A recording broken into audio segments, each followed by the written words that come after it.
क्या करूं, मैं इतनी सुंदर हूं तो। श्रीवास्तव मौसी का जब बेटा हुआ था, उन्होंने तभी ठान लिया था कि अपने बेटे के लिए सबसे सुंदर लड़की का हाथ मांग कर लाएंगी। श्रीवास्तव मौसी को भी बचपन से हीरोइन बन के रहने का बड़ा शौक था, तो बहू भी उनको हीरोइन जैसी ही चाहिए थी। एक दिन उन्होंने मिस गाजियाबाद डिम्पल से उसकी शादी करवा दी। यहाँ बस एक ही दिक्कत थी, डिम्पल को फेस मास्क बनाना तो आता था, पर आटा गूंथना नहीं आता था। बातें तो पक्की पक्की करती थी, पर रोटियां कच्ची पक्की बनाती थी। कमला बहन, मानना पड़ेगा, आप शहर की सबसे सुंदर लड़की को ब्याह कर ले आई है अपने बेटे के लिए। अब इसमें हमने तो कुछ नहीं किया भाई साहब, सब ऊपर वाले की कृपा है। जी जी, तो क्या क्या कर लेती है आपकी बहू? सब कुछ।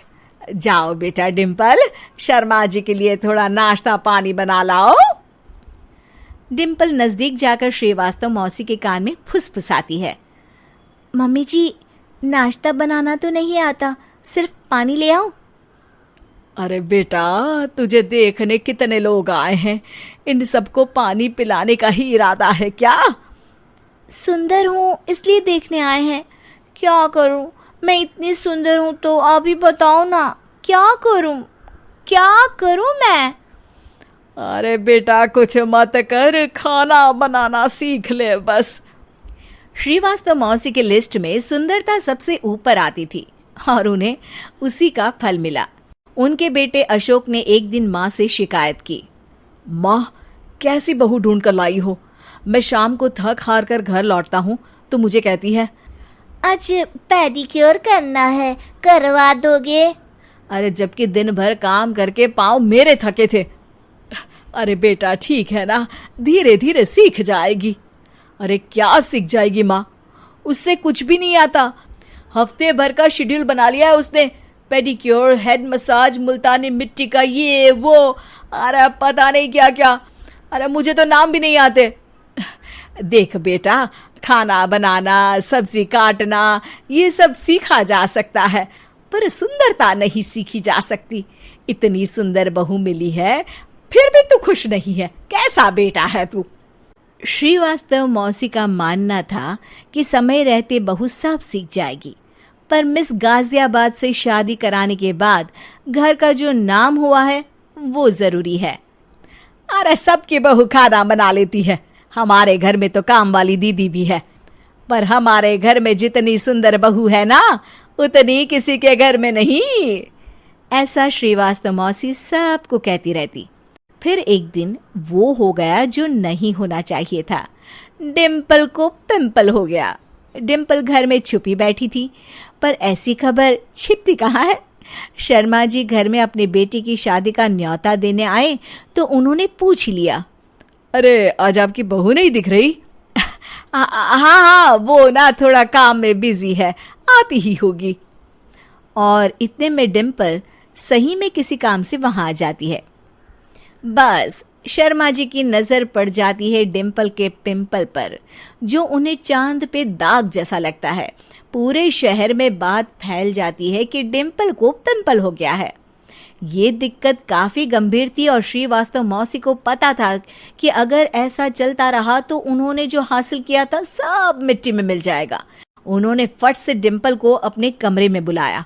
अरे बेटा, शर्मा जी के बेटे की शादी 1 हफ्ते में ही है, हमें उससे पहले ही तुझे वापस सुंदर बनाना पड़ेगा। तू बता, तुझे मेकअप के लिए क्या क्या चाहिए? डिम्पल की दी गई लिस्ट का सामान श्रीवास्तव मौसी शाम को ही ले आती है और उसके बाद शुरू होता है डिम्पल का मेकओवर। 1 हफ्ते में सारे क्रीम्स पाउडर टेस्ट हो चुके हैं और डिम्पल और श्रीवास्तव मौसी रेडी हो जाते हैं शर्मा जी के बेटे की शादी के लिए। शादी के दिन डिम्पल बहुत सुंदर लग रही थी। श्रीवास्तव मौसी को उम्मीद थी कि बस अब तो हर जगह वो और डिम्पल ही छाए रहेंगे, चाहे शादी किसी की भी हो। पर जब वो शादी में पहुंचते हैं तो उन्हें बाहर शर्मा जी लोगों का स्वागत करते मिलते हैं। अरे कमला जी, सही समय पर आई हैं, आप ही का इंतजार था। हमने भी हमारे बेटे के लिए मिस अहमदाबाद ढूंढी है। डिम्पल और श्रीवास्तव मौसी दोनों के मुंह खुले के खुले रह जाते हैं शर्मा जी की बहू को देखकर। वो तो डिम्पल से भी ज्यादा सुंदर थी। क्यों, हमने भी अच्छी बहू ढूंढी है ना? हाँ हाँ शर्मा जी, बाकी आजकल के ज़माने में सुंदरता से क्या होता है भाई। देखो, बूढ़े तो सब होते हैं। मैं तो मानती हूँ कि बस रोटियां गोल बना दे, इससे ज्यादा क्या चाहिए। सुंदरता का क्या है, ढल जाती है, पर गुण वो हमेशा रहते हैं। अरे बाबा, इतना बड़ा ज्ञान आपको कोई गुरु भी नहीं देता जितना बड़ा ज्ञान आपको एक छोटे से पिंपल से मिल गया। अगले दिन जब अशोक डिम्पल से बात कर रहा होता है, कल शादी में मिस अहमदाबाद के बाद सब मिस गाजियाबाद यानी तुमको ही देख रहे थे। क्या करूं, मैं इतनी सुंदर हूं तो आप ही बताओ क्या करूं। क्या करूं मैं तो कहती हूं कि घर का कोई काम कर या फिर बाहर अपने लिए कोई काम ढूंढ ले। है? क्या कहा माँ जी? हाँ जी, सुंदरता का क्या है। कल तूने मिस अहमदाबाद से मात खाई, आगे कोई मिस हैदराबाद आ जाएगी या मिस फैजादाबाद आ जाएगी, इसलिए काम पर ध्यान दो। हाँ। और कुछ महीनों बाद, अरे बहू, काम करने के बाद तू सुंदर नहीं, अति सुंदर हो गई है।